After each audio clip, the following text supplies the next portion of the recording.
Hello hi friends, welcome to my YouTube channel. आज की इस वीडियो में मैं आपको बताऊंगा डेटा लिंक लेयर के बारे में और इसकी रेस्पॉन्सिबिलिटी क्या होती है। आज हम इसके बारे में डिटेल में बात करेंगे। बस आप इस वीडियो को पूरा देखिए, ये मेरी गारंटी है आपको अच्छे से समझ में आएगा और कोई भी कन्फ्यूज़न नहीं रहेगा।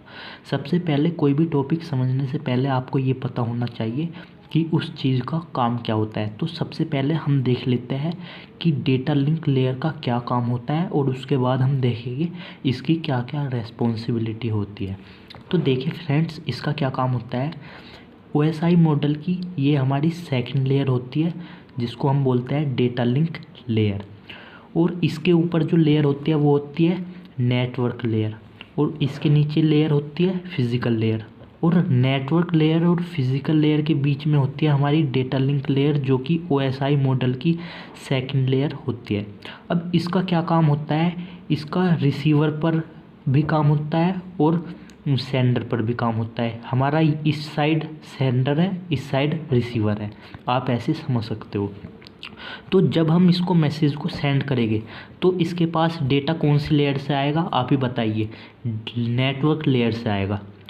और जब ये रिसीव करेगा तो इसके पास डेटा कहाँ से आएगा, फिज़िकल लेयर से आएगा। क्योंकि जो सेंडर जो है, जो मैसेज को सेंड करता है, उसका जो प्रोसेस होता है वो ऊपर से नीचे की ओर चलता है। लेकिन जब रिसीवर जो होता है उसका प्रोसेस नीचे से ऊपर की ओर चलता है। तो हम अपनी जो लेयर होती है ये हम नीचे से काउंट करते हैं। हमारी फर्स्ट लेयर होती है फिज़िकल लेयर, सेकंड लेयर होती है डेटा लिंक लेयर। और अब हम बात करते हैं जब ये सेंडर का वर्क करती है तो इसका क्या काम होता है। फिर हम बात करेंगे जब ये रिसीवर की साइड वर्क करती है तो इसका क्या काम होता है। देखिए, जो हमारी नेटवर्क लेयर होती है वो पैकेट की फॉर्म में डेटा को सेंड करती है। पैकेट की फॉर्म में मतलब ये कुछ एक बड़ा सा पैकेट होगा, 010100 कुछ भी हो सकता है। और ये यहाँ पे इसको सेंड कर देगी। तो डेटा लिंक लेयर का काम होगा इस डेटा को फ्रेम में कन्वर्ट करना। ये क्या काम करेगा, इसको छोटे छोटे पार्ट में कन्वर्ट कर लेगा। ठीक है, जैसे 01 और ये जो है 0001 और आगे भी इतने हो सकते हैं। यानी कि इसको ये छोटे छोटे पार्ट में कन्वर्ट कर लेगा, उसको हम बोलते हैं फ्रेम्स। और फ्रेम में क्या होता है फ्रेंड्स, इसमें सोर्स और डेस्टिनेशन का एड्रेस होता है। इसके स्टार्टिंग में जितने भी हमारे ये फ्रेम्स हैं, इसके स्टार्टिंग में क्या होता है, सोर्स और डेस्टिनेशन का एड्रेस होता है कि डेटा कौन से सिस्टम से आया और कौन से सिस्टम पर सेंड करना है। तो यहाँ पे क्या होता है, ये फ्रेम की फॉर्म में इस लेयर के अंदर ये मूवमेंट करता है। यानी कि इसका जो डेटाग्राम है वो है फ्रेम। कोई भी डेटा इसके पास आया या इसके अंदर आया तो ये उसको फ्रेम में कन्वर्ट कर देगा और फिर ये यहाँ पे इसको फिज़िकल लेयर के पास सेंड कर देगा। तो इसका ये काम होता है। अगर आपको फिज़िकल लेयर का काम नहीं पता तो उसके बारे में मैंने वीडियो पहले से ही बनाई हुई है, आप वो जाकर देख सकते हो। फिर भी मैं आपको थोड़ा सा बता देता हूँ। इसके पास जो ये यहाँ पे फ्रेम आता है ये उसको बिट्स में कन्वर्ट करता है 0101 की फॉर्म में फिर से, और ये फिर उसको आगे सेंड कर देता है। जैसा भी हमारा मीडियम होता है जिसमें हमारा डेटा सेंड कर सकता है, वो ऑप्टिकल फॉर्म में भी हो सकता है। अगर हमारा यहाँ पे ऑप्टिकल फाइबर है तो ये उसको ऑप्टिकल फॉर्म में चेंज कर देगा। यहाँ पे बहुत सारी पहले से डिवाइसेस लगी होती है जिससे कि यहाँ पे लाइट की फॉर्म में इसको सिग्नल मिले और ऑप्टिकल जो फाइबर है वो आगे फिर डेटा को ट्रेवल करता है। लेकिन जो मैंने आपको बताया डेटा लिंक लेयर का क्या काम होता है, वो डेटा को फ्रेम में कन्वर्ट करना होता है।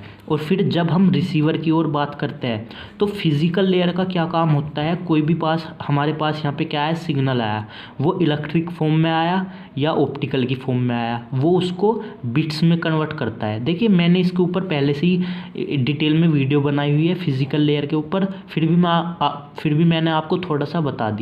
और फिर क्या होता है, जो हमारी ये बिट आगे सेंड हो जाती है यानी कि डेटा लिंक लेयर के पास पहुंचती है, ये इस बिट को भी क्या करता है, फ्रेम में कन्वर्ट करता है और फिर आगे नेटवर्क लेयर में सेंड कर देता है। तो इसका क्या काम हुआ, इसके पास कोई सा भी डेटा आए, चाहे वो सेंडर की साइड से आए या रिसीवर की साइड से आए, वो उसको फ्रेम में कन्वर्ट करता है। इसलिए इसका डेटाग्राम क्या होता है, फ्रेम होता है। आई होप आपको ये वीडियो अच्छी लगी है। अब हम देख लेते हैं कि रेस्पॉन्सिबिलिटी क्या होती है डेटा लिंक लेयर की। देखिए सपोज कीजिए हमारे यहाँ पे दो नेटवर्क है, फर्स्ट नेटवर्क है ये, सेकंड नेटवर्क है ये हमारा कौन सा नेटवर्क है, स्टार टोपोलॉजी, ये है हमारा बस टोपोलॉजी। आप कोई सी भी टोपोलॉजी बना सकते हैं, बस दो नेटवर्क की हेल्प से मैं आपको समझाने की कोशिश कर रहा हूँ। हमारे यहाँ पे दो नेटवर्क है और बीच में यहाँ पे राउटर लगे हुए हैं। यहाँ पे हमारा एक तरीके से इंटरनेट आ गया। एक नेटवर्क से दूसरे नेटवर्क में अगर आपको कोई भी डेटा सेंड करना है तो हम क्या काम करेंगे, यहाँ पे बीच में राउटर का यूज़ करते हैं, इसलिए मैंने यहाँ पे राउटर को शो किया हुआ है। देखिए अब इसकी फर्स्ट रेस्पॉन्सिबिलिटी होती है, ये नोड टू नोड डिलीवरी कराता है। क्या कराता है data link layer, node to node delivery, यानी कि अगर ये यहाँ पे सेंडर है और ये रिसीवर है तो ये एक नेटवर्क से दूसरे नेटवर्क में डायरेक्टली डेटा को सेंड नहीं कर सकता। वो क्या काम करेगा, नोड टू नोड। नोड का मतलब होता है जितनी भी डिवाइसेस हमारी रास्ते में एक तरीके से कनेक्ट हो तो ये उसको मैसेज सेंड करेगा या कोई भी इंफॉर्मेशन सेंड करेगा, या हम बोल सकते हैं कोई भी डेटा सेंड करेगा तो वो इस नोड पे करेगा यहाँ पे। और फिर ये देखेगा, ये राउटर का काम होता है पाथ को फाइंड करना, यानी कि उसके लिए रास्ता ढूंढना। तो जहाँ पे भी ये सेलेक्ट करेगा, ये इधर से भी सेलेक्ट कर सकता है, फिर यहाँ पे आगे जाएगा, या फिर ये इधर से भी भेज सकता है। ये राउटर का काम होता है। लेकिन अब हम यहाँ पे पढ़ रहे हैं डेटा लिंक लेयर के बारे में, तो इसकी फर्स्ट रेस्पॉन्सिबिलिटी होती है नोड टू नोड डिलीवरी। जितना भी हमारा पूरा का पूरा प्रोसेस होता है सेंडर से रिसीवर की साइड सेंड करना इंफॉर्मेशन को, वो completely process node to node होता है। यानी कि पहले ये यहाँ पे जाएगा, फिर यहाँ से डायरेक्ट यहाँ पे नहीं, ये फिर दूसरे नोड पे जाएगा, फिर यहाँ से यहाँ पे नहीं जाएगा डायरेक्ट, ये दूसरे नोड पे जाएगा। तो इस तरीके से हमारा पूरा का पूरा प्रोसेस कंप्लीट होता है। और इसका सेकंड प्रोसेस होता है फ्रेमिंग। क्या होता है, डेटा लिंक लेयर का सेकंड प्रोसेस होता है फ्रेमिंग। देखिए इसका काम होता है, जैसे कि मैंने अभी आपको पीछे भी बताया, ये किसी भी फॉर्म में अगर डेटा को रिसीव करता है तो ये क्या काम करेगा, उस डेटा को फ्रेम में कन्वर्ट कर देगा। या हम बोल सकते हैं इसके पास कोई भी डेटा आया, ये उस डेटा को मैनेज करेगा, यानी कि मैनेजेबल डेटा करेगा। तो उस मैनेज डेटा को हम फ्रेम्स बोलते हैं। इसकी थर्ड रेस्पॉन्सिबिलिटी होती है फिजिकल एड्रेसिंग, यानी कि जो हमारे ये फ्रेम्स होते हैं, इसने यहाँ पे क्या काम किया, फ्रेम्स में कन्वर्ट कर दिया। और मैंने आपको पहले भी बताया था, इसके हेडर में यानी कि स्टार्टिंग में यहाँ पे सोर्स का और डेस्टिनेशन का एड्रेस होता है, जिससे कि उसको ये पता चलता है कि डेटा कहाँ से आया है और कहाँ पर पहुँचाना है। या आप ये भी समझ सकते हो किस नोड से आया है और किस नोड पर पहुँचाना है। ठीक है फ्रेंड्स। और इसकी फोर्थ रेस्पॉन्सिबिलिटी होती है फ्लो कंट्रोल। देखिए फ्रेंड्स, मैंने आपके लिए यहाँ पे बहुत अच्छे नोट्स बनाए हुए हैं, मैं आपको वो सारे के सारे पढ़ के भी बताऊँगा, लेकिन अभी आप यहाँ पे बस समझ लीजिए। फोर्थ रेस्पॉन्सिबिलिटी होती है फ्लो कंट्रोल। इसका क्या मतलब है फ्रेंड्स, जो हमारा यहाँ पे सेंडर है, अगर वो बहुत ज़्यादा स्पीड से डेटा को सेंड कर रहा है डेस्टिनेशन की साइड, तो या क्योंकि ये तो यहाँ पे क्या करेगा, नोड टू नोड डिलीवरी करेगा। ये इसके पास गया, इसने इसको रिसीव कर लिया, ये फिर वहाँ पे गया, इसने भी बहुत फास्टली डेटा को सेंड किया। लेकिन जो ये वाला नोड है, ये वाला नोड उसको बहुत ज़्यादा स्पीड से रिसीव नहीं कर पा रहा, तो हमारा यहाँ पे डेटा मिस हो जाएगा। तो ये उस चीज़ को कंट्रोल करता है। तो इसकी फोर्थ रेस्पॉन्सिबिलिटी होती है फ्लो कंट्रोल, जो हमारा डेटा फ्लो हो रहा है उसको कंट्रोल करना। क्योंकि ये तो बहुत फास्टली सेंड कर रहा है लेकिन और ये रिसीव नहीं कर पा रहा, तो ये क्या काम करेगा, कुछ डेटा को छोड़ देगा, यानी कि रिसीव नहीं कर पाएगा। तो यहाँ पे हम क्या काम करते हैं, फ्लो कंट्रोल का करने की कोशिश करते हैं। और इसकी फिफ्थ रेस्पॉन्सिबिलिटी होती है एरर कंट्रोल की, यानी कि अगर हम कोई भी इंफॉर्मेशन सेंडर से रिसीवर की ओर ट्रांसफ़र कर रहे हैं तो वहाँ पे कुछ एरर आ जाती है। यानी कि हमको जैसे हमने सेंड किया यहाँ पे 010101 कोई भी डेटा सेंड किया, लेकिन रिसीवर पे क्या मिला 01010, और जो लास्ट में 1 है यहाँ पे ये यहाँ पे 0 चला गया, तो यहाँ पे एरर हो जाएगा, यानी कि हमारा मैसेज गलत हो जाएगा। तो इस एरर को कंट्रोल करने के लिए भी हम डेटा लिंक लेयर का यूज़ करते हैं, और वो भी हम नोड टू नोड करते हैं। यानी कि हमने कोई भी इंफॉर्मेशन यहाँ पे शेयर की, राउटर के पास यहाँ पे चली गई, तो यहाँ पे हम पता लगाएंगे, यहाँ पे ये एक्नॉलेजमेंट भेजेगा कि हाँ भाई पूरी की पूरी बिट एक सीक्वेंस में है और बिल्कुल सही है, उसमें कोई भी एरर नहीं है, तो ये आगे फॉरवर्ड करेगा फिर। लेकिन अगर यहाँ पे किसी भी बिट की एक्नॉलेजमेंट नहीं गई तो सेंडर समझ जाएगा कि कुछ एरर है, तो वो उसमें हम क्या काम करते हैं, उसको डिटेक्ट करते हैं कि उसमें क्या एरर है और फिर उसको सॉल्यूशन करते हैं, यानी कि उसको हम कंट्रोल करते हैं। देखिए फ्रेंड्स, फ्लो कंट्रोल और एरर कंट्रोल के कुछ मेथड होते हैं, वे मैं आपको आगे बताऊंगा। और डेटा लिंक लेयर की लास्ट रेस्पॉन्सिबिलिटी होती है एक्सेस कंट्रोल। एक्सेस कंट्रोल का मतलब होता है फ्रेंड्स, आपका एक नेटवर्क यहाँ पे है और दूसरा नेटवर्क यहाँ पे है।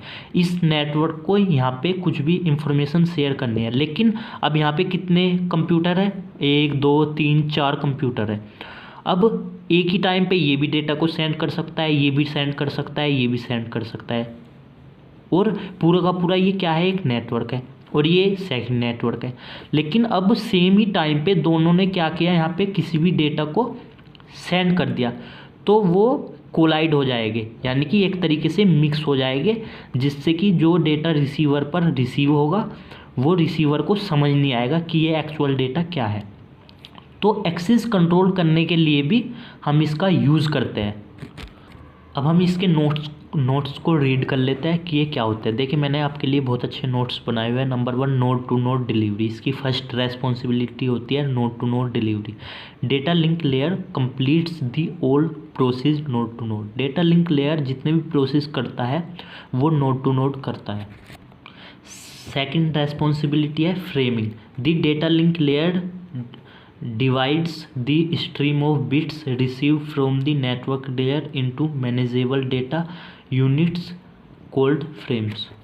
यानी कि जो भी नेटवर्क लेयर से डेटा आता है या नेटवर्क लेयर से जो भी डेटा रिसीव होता है उसको ये एक स्ट्रीम में डिवाइड कर देता है, यानी कि एक तरीके से उसको एक पार्ट में डिवाइड करता है, यानी कि जो हमारा डेटा है उसको मैनेज करता है, और उस मैनेज करने को जिस भी फॉर्म में वो उसको मैनेज करता है उसी को हम फ्रेम्स बोलते हैं। हमारी नेक्स्ट रेस्पॉन्सिबिलिटी है physical addressing. If frames are to be distributed to different system on the network, the data link layer adds a header to the frame to define the physical address of the sender, source address and और receiver destination address of the frame. जब हमारा frame network में distributed होता है, यानी कि वो किसी अलग अलग पाथ से ट्रेवल करने लगता है डेस्टिनेशन तक पहुंचने के लिए, तो उसमें हम क्या करते हैं, जो हमारे फ्रेम्स होते हैं उसके हेडर में हम सोर्स का और डेस्टिनेशन का एड्रेस को ऐड करते हैं, जिससे कि वो सही जगह या मैं बोल सकता हूँ सही डेस्टिनेशन पे पहुंच जाता है। और ये भी पता चलता है कि किसने, क्योंकि वहाँ पे सोर्स का भी एड्रेस होता है, तो वहाँ पे पता चल जाता है कहाँ से एड्रेस आया है और कहाँ पर जाना है। अब हम बात करते हैं फ्लो कंट्रोल की। If the rate at which the are absorbed by the receiver is less than the rate produced by the sender, the data link layer imposed a flow control mechanism to prevent.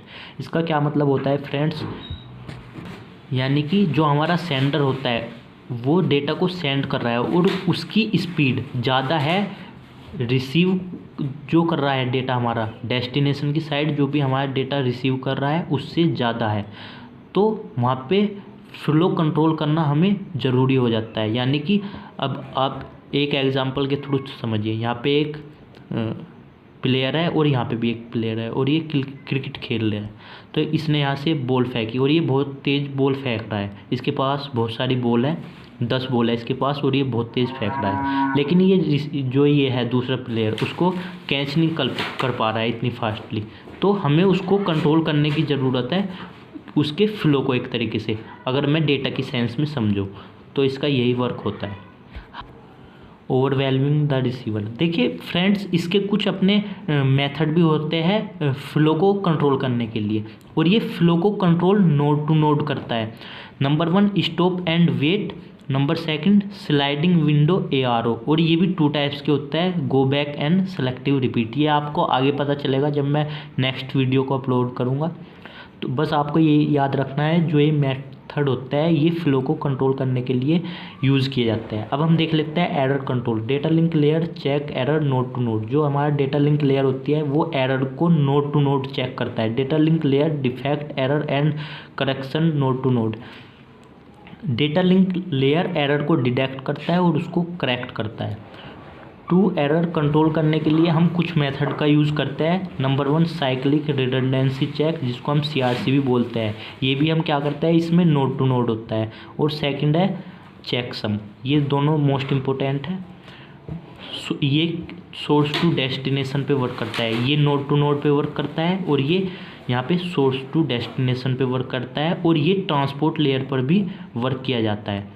और number 3 parity और Hamming code. बस आपको ये अभी याद रखना है, ये नहीं पता लगाना अभी आपको कि ये वर्क कैसे करता है, क्योंकि मैं आपको ये जब बताऊंगा जब मैं अपनी नेक्स्ट वीडियो को अपलोड करूंगा। लास्ट रेस्पॉन्सिबिलिटी देखते हैं एक्सेस कंट्रोल। व्हेन 2 और more device are connected to the same link. जब हमारी 2 या 2 से ज़्यादा डिवाइस एक ही लिंक से कनेक्ट हो, the data link layer protocol are necessary to determine which device has control over the link at any given time. तो हमारे लिए एक्सेस कंट्रोल करना बहुत ज़्यादा ज़रूरी हो जाता है, या हमको एक ऐसे प्रोटोकॉल की नीड होती है जहाँ पे हमको पता चल सके कि कौन सा डिवाइस किस टाइम मैसेज को कंट्रोल कर रहा है। या क्योंकि एक ही टाइम में दो सिस्टम है हमारे पास, सपोज कीजिए, या 2 से ज़्यादा, और वो एक ही टाइम में मैसेज को सेंड कर रहे हैं, तो वो क्या हो जाएगी, कोलाइड हो जाएगी। तो इस चीज़ से बचने के लिए हम एक्सेस कंट्रोल का यूज़ करते हैं, और वो किस लेयर पे किया जाता है, डेटा लिंक लेयर पे किया जाता है। ये इसी की रेस्पॉन्सिबिलिटी होती है। और इसका भी कुछ मेथड होता है, टू एक्सेस कंट्रोल के कुछ मेथड होते हैं। CSM में CD होता है, और अलोहा और टोकन होता है। तो ये इसके कुछ मेथड्स होते हैं, ये भी आपको आगे पता चलेंगे। आई होप फ्रेंड्स आपको ये वीडियो अच्छी लगी होगी। अगर आपको ये वीडियो अच्छी लगी है तो मेरे चैनल को सब्सक्राइब कीजिए, बेल आइकन को प्रेस कीजिए, जिससे कि आपको मेरे आने वाले नोटिफिकेशन टाइम से मिलते रहे। और कमेंट सेक्शन में बताइए कि आपको ये वीडियो कैसी लगी। थैंक